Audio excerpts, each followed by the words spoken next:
Halo, Assalamualaikum, selamat datang di vlog Ergarto. Dan kali ini kita akan kembali membahas Karimun Wagon R. Dan kali ini adalah Wagon GS Limited Edition. Nah, sekarang apa saja perbedaan dari eksterior, interior, dan serta kondisi dari mobil ini. Nah, jangan lupa subscribe, like, dan stay tune terus.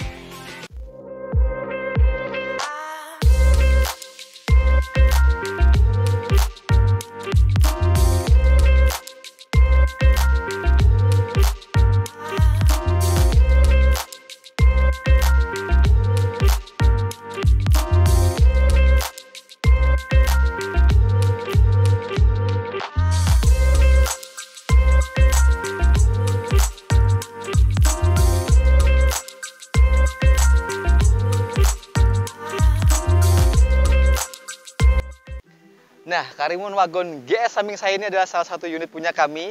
Ini Wagon GS Limited Edition transmisi manual tahun 2014. Nah, sekarang kita akan bahas perbedaannya sedikit. Nah, pertama kali keluar GS adalah tahun 2014 seperti ini, tapi ini adalah Limited Editionnya. Perbedaannya yang pertama paling kelihatan adalah di bagian bumper. Kita bahas bumpernya dulu ya. Di bagian bumper, perbedaannya adalah di bagian kiri dan kanan ada body kit yang mengcover di bagian sini. Kalau yang di Lago GX atau GL di Lago, dia biasanya kan body kitnya full mengelilingi semua, tapi kalau ini hanya ujung-ujungnya aja. Kalau yang GS biasanya belum ada. Ini masih sama, bagian sini sudah menggunakan fog lamp, ada ring chrome seperti ini. Bagian grill tengah ini di plat nomor itu full chrome semua, kisi-kisi seperti ini, ciri khasnya GS. Terus bagian headlampnya, nah ini headlampnya emang semuanya sama seperti ini, masih pakai halogen biasa. Manisnya karena sudah menggunakan Pro G, jadi beda banget sama yang GX atau GL. Bagian tengah ini juga kondisinya masih bagus semua, artinya nggak ada yang retak-retak atau nggak ada yang kusem. Hanya kemarin waktu kami dapat bagian headlampnya, nah penyakit dari GS adalah reflektor di bagian bawah ini selalu menghitam. Entah kenapa itu, antara faktor kepanasan atau bolam yang meletus biasanya ini menghitam. Dan ini sudah kami detailing lagi, kami kembalikan ke seperti semula lagi, jadi kembali bagus lagi. Untuk di bagian kap mesinnya ini detailnya masih sama, ada siluet tipis di bagian kiri dan kanannya, berbentuknya kotak seperti ini, dan bagian atas kaca seperti ini semuanya tipe sama semua. Jadi hanya beda di bagian moncong depan antara tipe GX dan GS-nya. Nah, sekarang kita lihat di bagian samping. Ini teman-teman lihat bagian samping ya. Emang sekilas mobil ini kelihatan lebih nice dibanding dari GS pada umumnya. Karena perbedaannya, satu, di bagian bawah ada side skirtnya, ada tambahan side skirt dan ada set body molding. Itu bedanya antara GS dan GS Limited.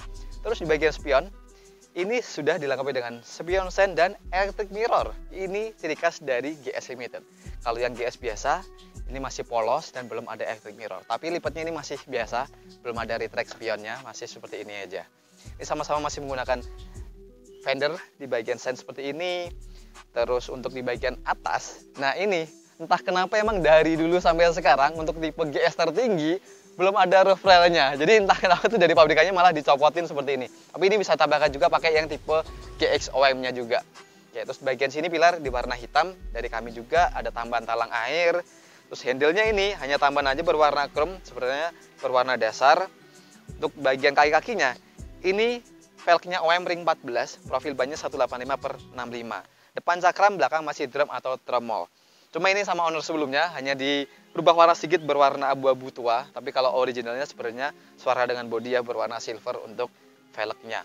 Tapi kalau yang tipe GX atau GL kan biasanya dia ring 13, model 5 jari-jari gitu. Tapi kalau yang GL di Lago, velgnya pakai velg yang model GS seperti ini. Kalau bicara masalah dimensinya, ini semuanya sama ya. Jadi Karimun itu panjangnya kurang lebih 3,6 meter dengan lebar hampir 1,5 dan tingginya 1,670 meter. Oke lah, untuk bahas detail-detailnya seperti ini. Dan bagian tangkinya sebelah kiri, kapasitasnya kurang lebih 35 liter. Oke, sekarang kita bahas detail di bagian belakang. Yuk. Nah, penampakan dari belakang, memang mobil ini berkesan boxy dan kelihatan lebih padat daripada GS pada umumnya. Karena perbedaannya, sekarang kita bahas bedanya. Di bagian bumper terutama ya, pasti di sini berbeda banget dengan yang GS biasa. Karena ini sudah ada body kit di bagian belakang seperti ini dan ada mata kucing bagian kiri dan bagian kanan. Terus bagian bawahnya juga sudah ada mufflernya asli Suzuki, ada sensor parkir dan ini sudah ditambahkan dengan kamera belakang. Standarnya ini logo Suzuki, Karimun Wagon tipenya GS. Oke, terus untuk detail-detail yang lainnya sudah ada rear spoiler, ini originalnya juga. Ini hanya tambahan aja berwarna chrome di bagian kris bodi kaca. Cuma sayangnya walaupun tipe tertinggi limited edition belum ada defogger belakang atau belum ada rear wipernya. Ini sayang banget seperti ini. Ini khas banget logo Garuda Dan ini stop lampnya juga kondisinya masih bagus. Ini hanya kita tambahkan warna orange dan hitam seperti ini aja biar kelihatan lebih nice saja.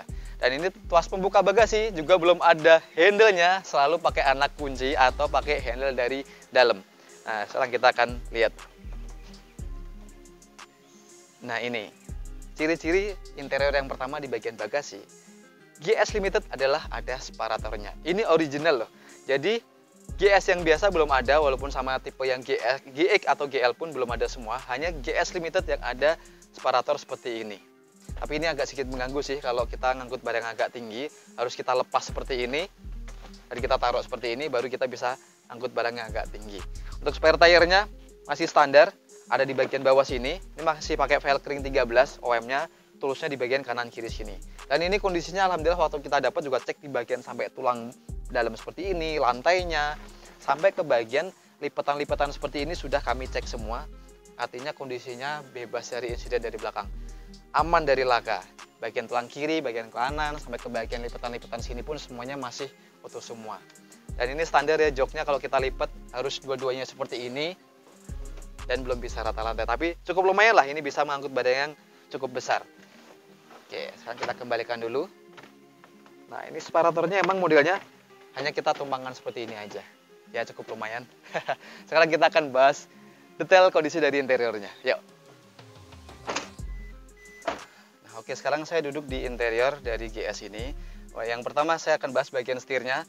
Untuk tahun 2014 tipe GS dia belum ada airbagnya, hanya tahun 2015 ke atas. Untuk detailnya ini kondisinya masih bagus banget, masih fresh banget, masih kulit jeruk di sini, terus bagian sampai hand gripnya di bagian persneling ini juga masih kulit jeruk semua. Artinya ini belum terlalu yang jail-jail tangan semua. Cuma sayangnya ini tetap belum ada tilt steering atau teleskopik, jadi masih fix seperti ini aja. Tuh lihat kilometernya. Ini sekarang kilometer kurang lebih 103.000, artinya masih standar pemakaian juga rata-rata. Untuk di bagian door trimnya, nah ini perbedaan GS Limited adalah electric mirror yang saya bilang tadi. Ini ada tombol electric mirror, tapi masih tetap dua power window, ada locknya juga seperti ini, ada door pocket, ada speakernya juga. Masih standar. Di sini ada tuas untuk fog lampnya, ada kantong kecil di bagian kanan sini. Oke, untuk detail-detail yang lain, bagian tengah ya ini, bagian head unitnya, ini kami dapat sudah diganti head unit dan model Android 9 inch. Jadi ini sama owner sebelumnya sudah diganti sama frame-framenya semua. Biasanya kan frame masih tetap pakai original tapi pakai head unit yang 7 in. Tapi ini sudah diganti semua sama ownernya pakai yang 9 in dan include dengan cover di bagian door trimnya ini. Ini kisi-kisi AC masih standar ya, ini untuk speednya, untuk coolnya, kisi-kisi seperti ini masih standar semua untuk originalnya. Dan untuk tipe GS emang semuanya nuansanya berwarna hitam. Jadi ingat beda sama yang tipe GX atau GL, dia berwarna coklat dan warna hitam. Kalau ini semuanya full hitam. Untuk detailnya yang lain, ini joknya masih originalnya, ini hanya di cover aja, tapi cukup oke juga coverannya. Dan bagian bangku ke kiri selalu ada embernya seperti ini. Oke. Jadi ini sama dengan yang tipe GS juga atau GX juga sama seperti ini. Terus untuk di bagian tengah ini biasanya ada kisi-kisi untuk ini, ada handremnya, ada cup holder, dan ini ditambahkan juga untuk tuas ini untuk pengaturan bassnya di bagian bawah sini. Ada subwoofer kolong untuk tambahan dari owner sebelumnya.